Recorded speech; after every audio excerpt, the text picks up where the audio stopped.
I had some question about some waveforms, so I just kind of want to address the polar complex waveform real quick.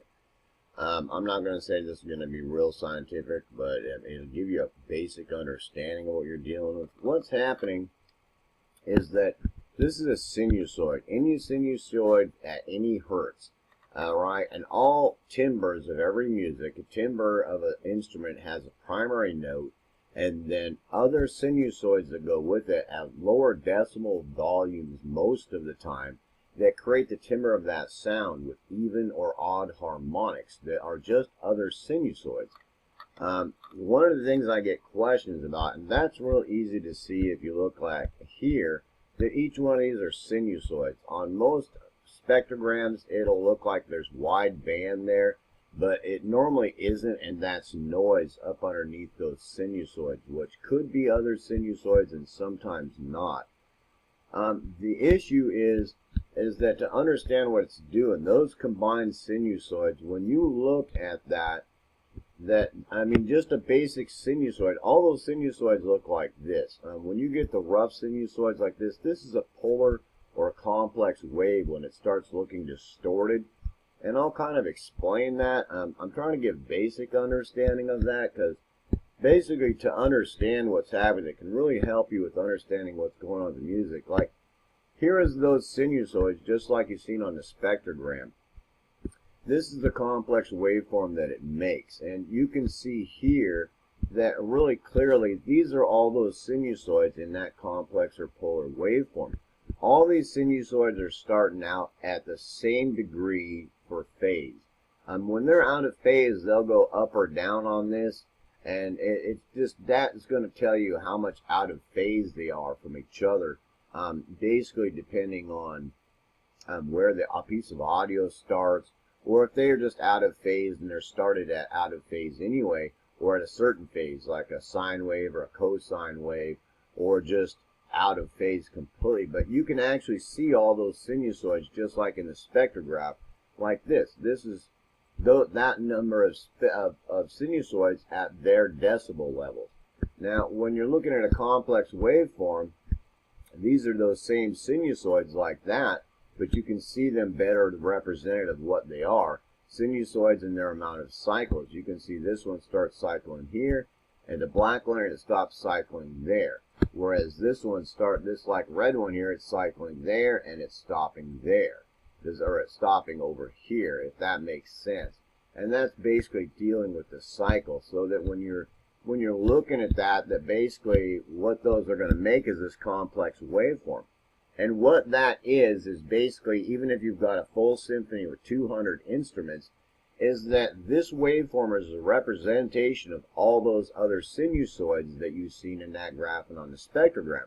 And basically what it is the audio and the computer and the binary data represent all those sinusoids as something like this. So if you look at this complex waveform or polar waveform, then it's going to start here, and then it's starting another cycle right here, right where you can see that the cycle is duplicating.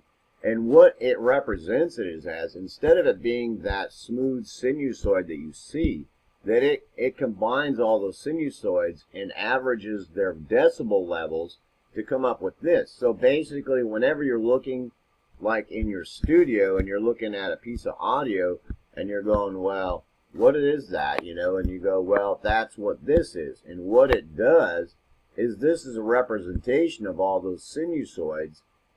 I know it's darkened in here, but it comes out to be kind of the same thing. And what it is a representation of that. But the issue is, to understand that, is that the audio is actually represented in any type of graph like that, or pictorially, as a distorted sine wave. So basically your entire symphony looks, to the computer, it just looks like a distorted sine wave. So whenever you're working with it, you need to be real clear whether your DAW is working with just all those sinusoids individually, or if it's working with the actual complex polar waveform. Because if it just starts compressing on this, you're using a compressor, you're doing an EQ on this, that you might be doing different things than you think you might be doing. But that's a really good representation of that. So you can understand that all those sinusoids are represented by this. And to the computer, this blue line right here is one sinusoid. And these are all sinusoids with the same shape. There's no difference in any harmonics of any instrument. All the sinusoids are all nice and clean sinusoids. And what you see here is a complex or polar waveform. And that's like if you look in a scope or something like that, you'll see some distorted looking waveform. What that is the computer views all these combinations of sinusoids, averages all their decibel levels to come up with this representation. So it basically, anytime you're looking at any type of a complex waveform or polar waveform, what the computer and the formatting interprets it as a distorted sine wave. Because anytime you add any type of nonlinearity or distortion to this, to any type of a signal, and it starts to distort, it's basically the same concept. If you take one sinusoid and add distortion to it, it'll start distorting it also. And your entire beautiful symphony, it looks at it as a distorted sine wave. And then with the fast Fourier transform, depicts it as this, or breaks it apart in a spectrogram so that you can see it, or in a situation like that. And that might sound a little bit complex, but it's really helpful to understand that, so that while you're dealing with music and you're trying to understand what you're dealing with, is that you've got these three sinusoids, and them combined, that red and that green and that blue, at their revolutions and their cycles, which is like this green one might be, it's at a faster hertz because it's got closer cycles. You see them have farther and farther cycles away. That means that it's at a lower hertz. And the closer they are together, it's a higher hertz. And combined, they make this black polar or complex waveform. Does that make sense? So you kind of know what you're looking at, because the representation just looks like a distorted sine wave. But all it is, it's a mathematical representation of all the sinusoids in there, inside of the waveform. And depending on what kind of waves you have in there, any type of a triangle wave or a square wave or any other type of wave you're looking at is a distorted sine wave. There's no other way to look at it. There's a lot more technical ways to say it, but it basically is just a distorted sine wave. All sound is sinusoidal, and anytime there's distortion that's added to it, it becomes like that. Like your voice. It's a lot of sinusoids when it comes out, but when it gets a representation, it might come out looking like this black line, because in the audio, it's trying to represent it as all these sinusoids to make an accurate representation of it so that it can be analyzed. And that's a pretty simple, explanation. You have like periodic and quasi-periodic waveforms where this one's pretty periodic. You can see the repetition of it, how it goes like that, right? Well, that can be a huge issue when you're dealing with like synths and you're trying to replicate and duplicate sounds. Like you got this cool synth patch and you can't understand why you can't completely duplicate this cool harmony or this choir patch with your synthesizer, or why your strings on your synthesizer don't sound exactly like a string section. Because your synth, more than likely, you can put random variables in some sense about randomizing the sounds to some degree, and the more you do that, the better, because this down here is quasi-periodic. And you can see that it's kind of the same kind of a waveform, but you can see how it's changing. It's not an exact representation, and it's not exact all the way through. And if you look at that real closely, most of the time that's what you're seeing in the studio when you're looking at a piece of audio. And you're trying to go, well, that doesn't look like that. I mean, it looks like it's waving all over the place and up and down, and it's not even, and you put a string or a vocal on there, and it just doesn't look that clean like a periodic waveform that I was showing you here. It doesn't look like this periodic waveform. It looks more like this quasi-periodic waveform. So whenever you're dealing with trying to emulate sounds, that's the problem, is because it's like it's taking this waveform, but it's not periodic. It's quasi-periodic. It's a kind of representation of that, but it's changing as it goes through time. I mean, you can see the types of changes in it.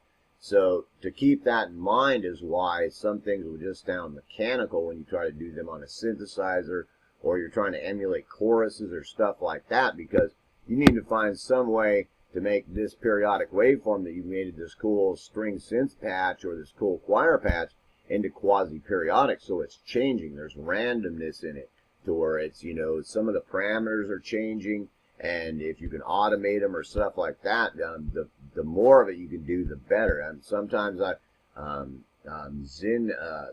a couple synths that can do it, but that's something to keep in mind. But I just wanted to address that real quick, because I get people who will ask that about what that is and what exactly they're dealing with, so that because they don't seem to really understand what this stuff is.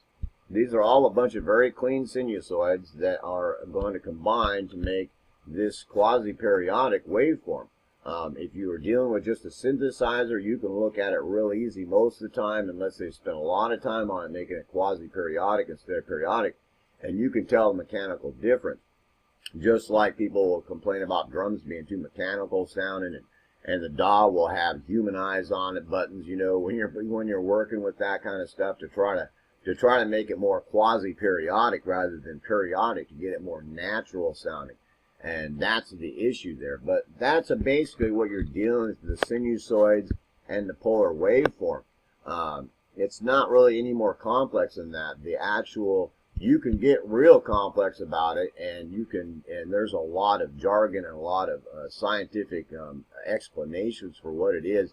But I was trying to keep it as simple as I could, so that basically you can watch that and understand basically what you're dealing with. You're dealing with a bunch of sinusoids.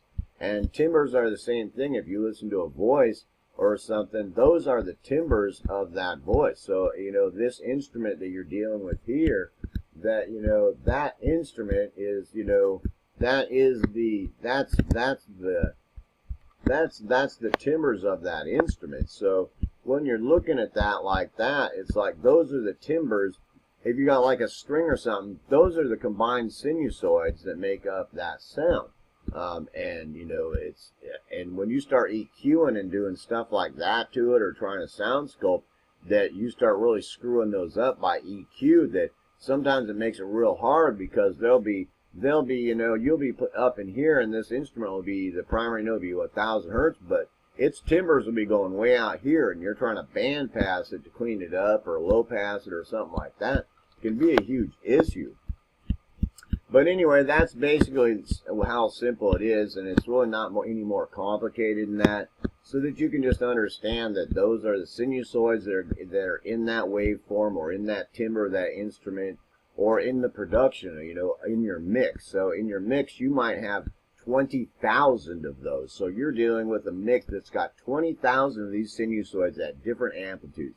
Some of them might be way down here, some of them might be way up here, and they're all over the place. I mean, because you've got from 20 hertz to 20,000 kilohertz, you know, you're dealing with a lot of sinusoids. Does that make sense? So when you start messing with them and trying to EQ them and things like that, or compress them, you know, you watch the video I have on there about compression, you'll have a pretty good understanding of what you're trying to do. You got 20,000 waveforms, you start compressing it, you're going to change the sound of it.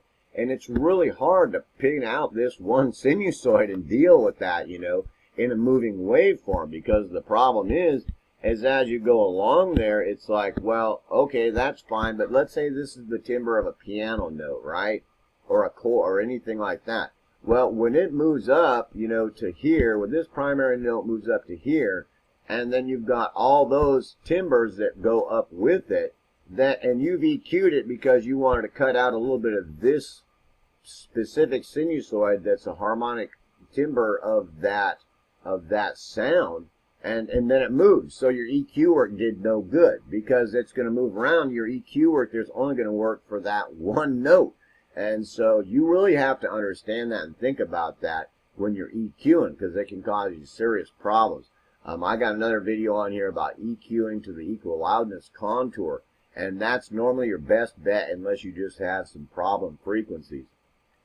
And anyway, I just kind of want to explain that, and hopefully that helped you, and hopefully that you have a little bit better understanding of what a waveform is and what you're looking at when you're looking at the studio, and you can understand what that means.